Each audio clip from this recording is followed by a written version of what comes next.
وہی روز سے دم توڑ رہی ہے، ڈر ہے خبر بد نہ میرے منہ سے نکل جائے، تقدیر تو مبرم نظر آتی ہے ولیکن پیران کلیسا کی دعا ہے کہ یہ ٹل جائے۔ تو پہلی بات میری ختم ہوئی، عالمی نظام خلافت دنیا کی تقدیر مبرم ہے، ہو کر رہے گی، اس میں کسی صاحب ایمان کو کوئی شک، کوئی شبہ، کوئی ریب نہیں ہونا چاہیے۔ البتہ اس کا اب دوسرا پہلو کیا ہے، اس کا آغاز کہاں سے ہوگا؟ پہلی بات تو یہ، ہمارے بعض لوگوں کے ذہنوں میں، سادہ دل لوگ وہ سمجھتے ہیں کہ پوری دنیا میں ایک ہی دفعہ آ جانی چاہیے، یہ کوئی علاقائی خلافت تو نہیں ہو سکتی، خلافت تو عالمی ہوتی ہے۔ ان سے میں کہتا ہوں عالمی خلافت کب تھی جناب؟ یہ تو نہ خلافت راشدہ میں عالمی تھی، کیا ہندوستان شامل تھا اس میں؟ کیا چین شامل تھا؟ کیا یورپ شامل تھا؟ اور پھر جو خلافت کے نام سے جو ملوکیت چلی ہے وہ بھی صرف آپ دور بنو امیہ میں کہہ سکتے ہیں کہ وہ پورا عالم اسلام کم سے کم اس کے تحت تھا۔ بعد میں خلافت عباس، بنو عباس میں اور فاطمیین کی خلافت میں اور آل عثمان جو ہیں آٹومان ٹرکس کی خلافت میں ٹکڑے تھے، حصے بکھرے تھے، کوئی مانتا تھا کوئی نہیں مانتا تھا۔ اور سب سے بڑی بات یہ، اگر ایک دم پوری دنیا پر خلافت قائم ہو سکتی تو حضور کے دست مبارک سے ہوتی، لیکن نہیں ہوئی۔ نتیجہ کیا نکلا؟ ایک ملک میں حضور نے قائم کر دی، جزیرہ نما عرب، یہاں خلافت قائم ہو گئی، حضور خلیفہ ہے۔ اس کے بعد آپ کے خلفائے راشدین نے پھر اس کو وسعت دی، شرقاً غرباً شمالاً، 3 کالمز نکلے ہیں فوجوں کے، صحابہ کرام کے، 3 کالمز، ایک ایسٹ ورڈ، ایک ویسٹ ورڈ، ایک نارتھ ورڈ۔ ایک عراق کو فتح کرتے ہوئے ایران میں پہنچ گیا، خراسان تک چلا گیا، ایک شام کو فتح کرتے ہوئے اور پھر سینائی پیننسولا سے ہو کر افریقہ میں داخل ہوا اور اٹلانٹک تک پہنچ گیا، تیسرا سیدھا شمال میں گیا، لیکن یہ زیادہ دور نہیں جا سکتا تھا، کوکیشین ماؤنٹینز آ گئے، کوہ قاف، اس زمانے میں تو یہ یوں سمجھیے کہ امپیسیبل تھا نا، کوہ قاف، لہذا وہاں آ کر رک گیا بابا۔ اب بھی یہ ہوگا، کسی ایک جگہ سے شروع ہوگا پھر پھیلے گا، اس کے سوا کوئی چارہ کار ہے ہی نہیں۔ اگر ہر جگہ پوری دنیا میں ایک ہی وقت میں ہو سکتا تو حضور کے دست مبارک سے ہوتا صلی اللہ علیہ وسلم۔ اب وہ نقطہ کون سا ہوگا، نقطہ آغاز کون سا ہوگا؟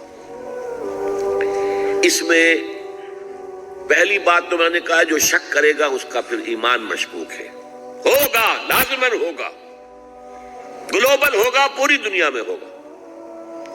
کہاں سے شروع ہوگا اس میں آپ اختلاف کر سکتے ہیں، لیکن مجھے تو 2 حدیثیں تو ملی ہیں جن سے یہ اندازہ ہوتا ہے کہ یہ اس مشرقی خطے سے ہوگا، عرب کے مشرق کی جانب کسی ملک سے ہوگا، کسی خطے سے ہوگا۔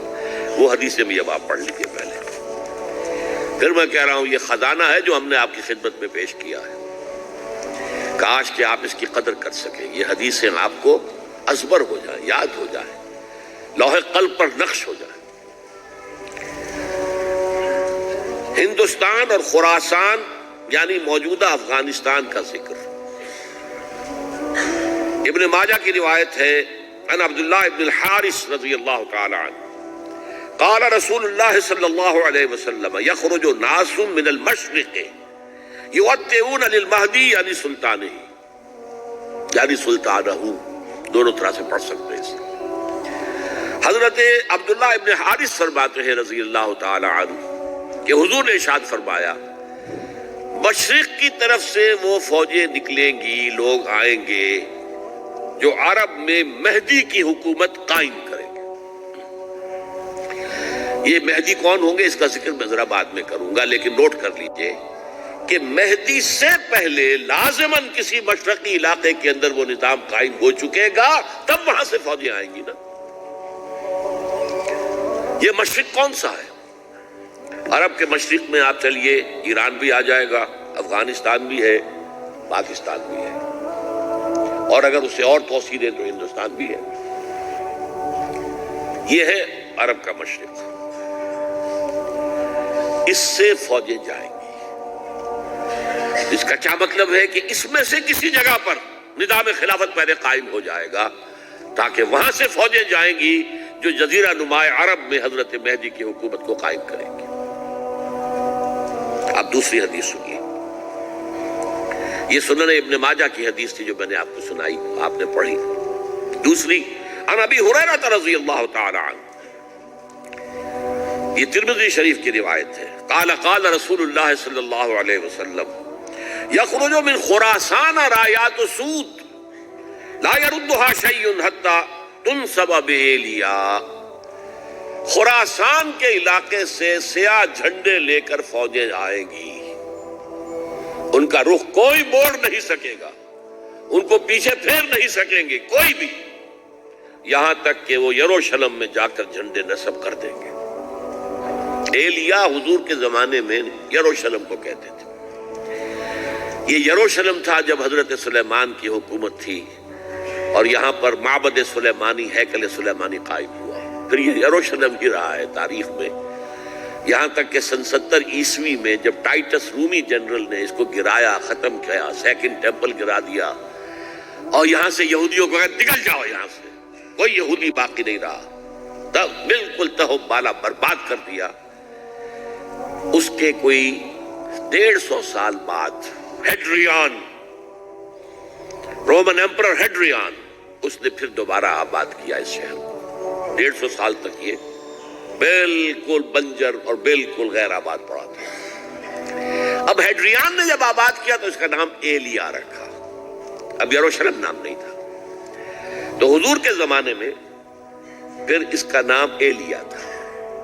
اور اب اس سے کیا معلوم ہو رہا ہے کہ یہ یروشلم مسلمانوں کے قبضے سے اس وقت نکلا ہوا ہوگا، ایک دفعہ پہلے نکلا تھا، سن 1099 عیسوی میں مسلمانوں کے ہاتھ سے نکلا، کروسیڈرز عیسائیوں نے آ کر اس کو قبضے میں کیا، لاکھوں مسلمانوں کو مارا، قتل کیا۔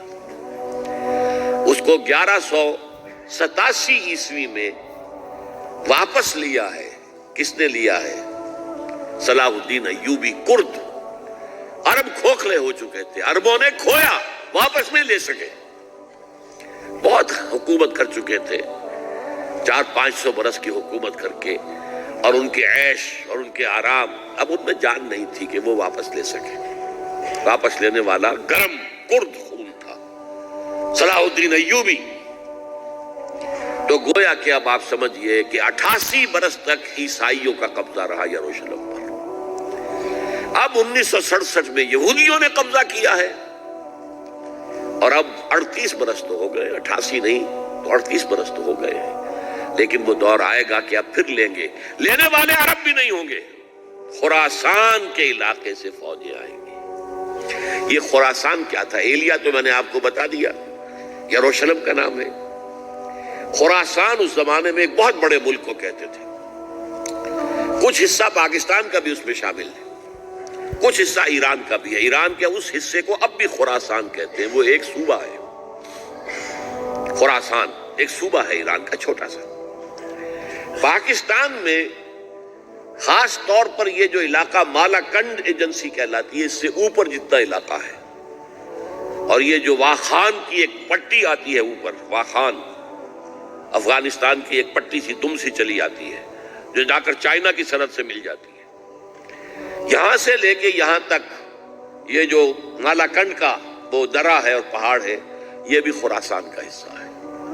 باقی تقریباً 2/3 آف افغانستان، ساؤدرن حصہ نہیں ہے خراسان کا حصہ، یہ سیستان کہلاتا تھا، یہ خراسان نہیں ہے۔